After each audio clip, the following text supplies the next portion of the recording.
constantly running around lately, and it doesn't seem like I can ever quite get anything up to YouTube. We'll see if that changes. Above me is my Mosley beam antenna that I hope to put back into operation here shortly. And I'm working on this guy, the barn.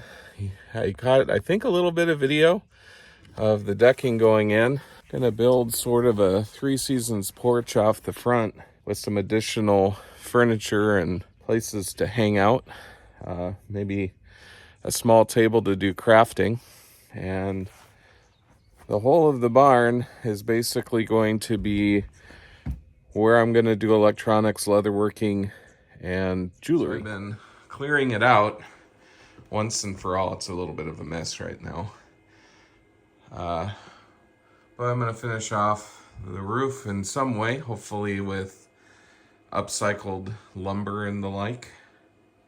Seasons porch is actually going to make use of windows that used to be in my bedroom as a kid. We won't talk about how many years ago that was, but we're going to use that. And I've been working on this for a couple weeks in between my day job and in between my writing and other things like that that I am constantly up to. So I'll keep you in the loop. We're going to try to be mindful of how this all gets set up to maximize functionality and help Eclectic House Studios. That opens that up even more. Here I've got a really old vintage pencil press. It actually puts lettering on pencils. I got to do some cleanup and maybe some rewiring on that. That's some old-fashioned mechanical goodness that I hope to put back into order and make about it some in the past. And you know, I have a really hard time throwing things that don't need to go into the landfill. Some of my friends probably think I'm a bit of a hoarder as a result. It's not that, because I don't feel a need to keep a lot of this stuff. I try to find homes. Oh, there's a deer up there. It's kind of one of the fun parts of living in the country. Or as they say, an up squirrel. Anyway, I'm probably worse now than I was, and a part of that has to do with how scarce a bunch of the old computing stuff that I had has become and how much of an interest there is in that. Maybe that's just a part of getting old, I don't know. If I find a home for the things that I hold on to or try to save, I try to give it to that home honestly as fast as I can.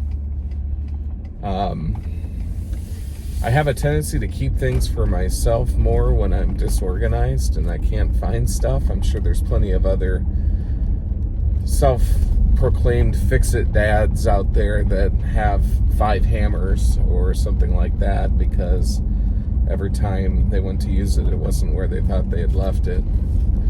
But I'm getting better about that too. Definitely have become of the mindset of buy something once and buy quality.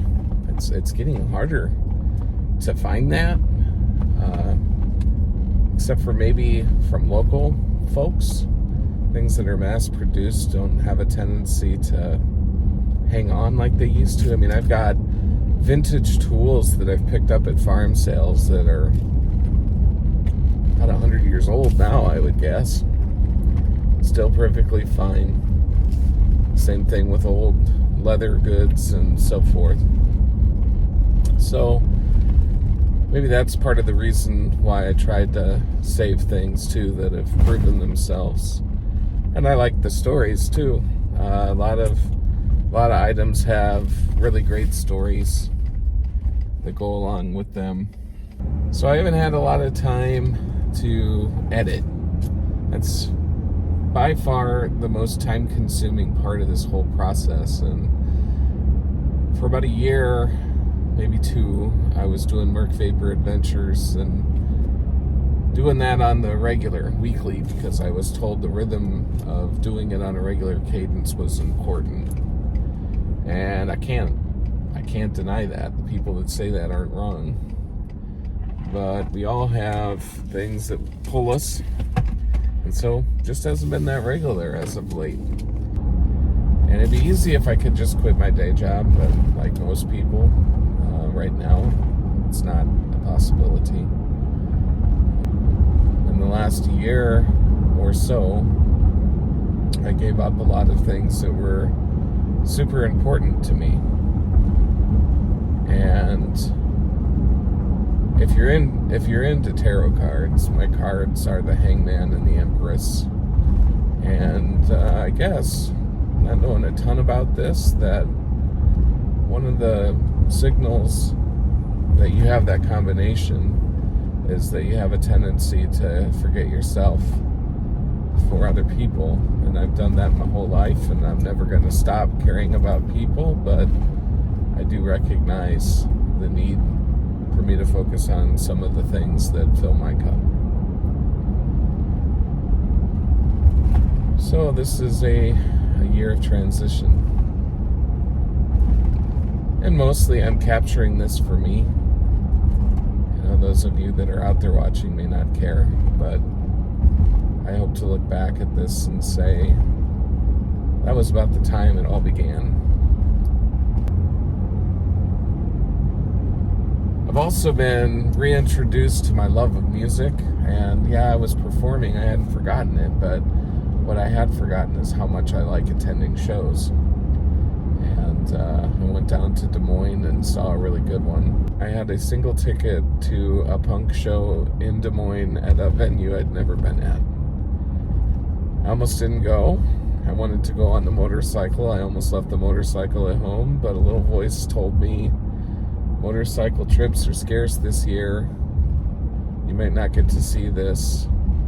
So I hopped on the bike and went down to Des Moines to see Bad Religion and Social Distortion. And the show was amazing. The trip was amazing. I got some time to unhook. I wish I would have been able to find my friend John, who was down there. We didn't cross paths, so that tells you just how many people were actually there.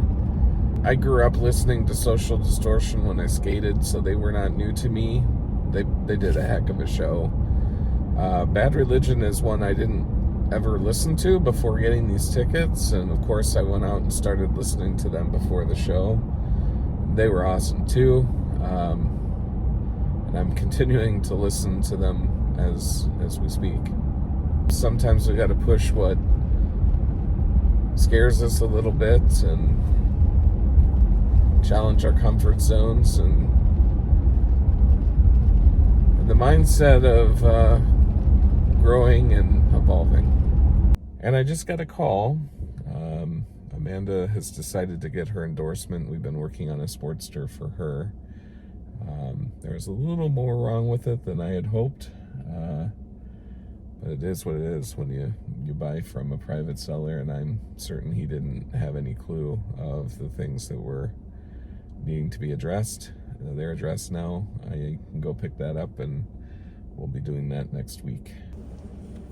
Okay, I don't think video is going to do it justice on the cam, but there it comes in. It's lightening up a little bit, so I did manage to beat that coming in, which is good. Got a couple more stops that I got to make, and I think I'm going to go into town, and I have to head to the local lumber yard. I'm going to do that as my second stop in hopes that this blows over. Not expecting severe weather, but one of the reasons this is important is because we're flooding, and I will show you on the way back what some of that looks like. Over in Mankato to the west of us, they are really getting hit hard. Apparently I forgot to plug that in. That's not very helpful.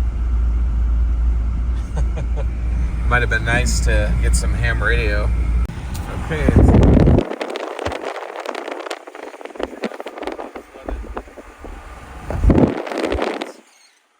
Typically.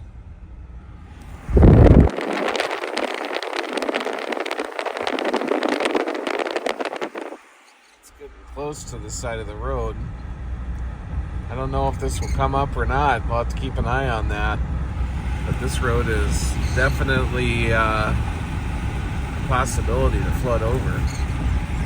And it started to clear up now. The blue sky, which is good, just in time to unload the lumber I picked up. You know, I don't like riding in this stuff, and it's not because I'm a wimp or because I think I'm gonna melt. It's because I live out in the country on a gravel road. Weeks seem to bleed together these days, and it got really bad when we went home for COVID. And that's actually why I started doing this YouTube thing. And these days, I just can't seem to find time to do the video editing. It's not that I'm not recording or capturing things. It's about a week since we went to Big Boy, and I'm making myself some winter lunch in Minnesota. I do this quite often, mix onions and mushrooms and a little bit of beef with French onion soup. First time I've done it this season, and I think I'll enjoy this quite a bit more, especially on this cold day. There's also enough here for a few meals, a couple meals anyway. My little guilty splurge, a piece of provolone that I'll let melt in there. You know, the truly good stuff in life takes a little bit of work, and maybe that's where we've lost ourselves. I think it's actually two things. I think it's appreciation of the people and the things that we have around us. That can be explained by how many people are in isolation still. I've found that being away, now there's a saying, absence makes the heart grow fonder. That may be true, but we're not really absent. We're just not in each other's company. So I think appreciation is one of it, and the other is just losing sight of how important it is to work on things that aren't our jobs. Perhaps another way of saying it is we don't take the time in many cases to work on ourselves or give ourselves some time to grow. When I first started getting into motorcycles, I didn't think that I would take a wrench to one. And yeah, I've had some points where friends have bailed me out. And I think that's sort of the point behind everything is, you know, we're here to help each other as brothers and sisters on this planet. But I attempted things that challenged my comfort zone and continued to do so. It's easy just to say, nah, I'm going to have somebody else do this for me, or no, that's somebody else's problem. And maybe we need to look in the mirror a little bit and ask if that's good for our own personal growth. And I'm not outside at the moment, although I hope to get there soon, because last week was so much fun with wiring on the trailer. I decided to come in and knock out a project that was easy assembly. So easy, in fact, I needed a pop riveter that was not even mentioned on the setup. But the good news is I persevered and learned how to use a pop riveter. There's some projects I have on the car anyway that need that. I have a real issue with sending things into the landfill needlessly. I did not want to send this back, so I'm going to gripe and moan a little bit on the channel, but I'm going to get this thing built anyway. Another fun part about this is there was no instructions. Another little fun piece is the rails for the top mounts are all mangled, which is an amazing trick given that this was boxed up, but my only guess is that this was returned. Somebody probably got into the business of pop rivets and decided that this was not easy assembled and sent it back. Unbeknownst to me. Save them for last.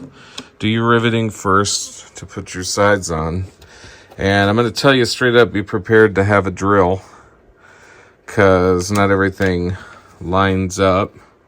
And you're going to maybe have to open up the holes slightly for the rivets. And I know I can hear people, it's got to be the right size, but they just didn't line up. And more importantly, for this shelf, this is actually the top shelf, I had to cut or drill a little bit into the angle iron to make the screws go in. Anyway, the handles are on the side. You want the non-braked and braked on lined up on the side with the handles.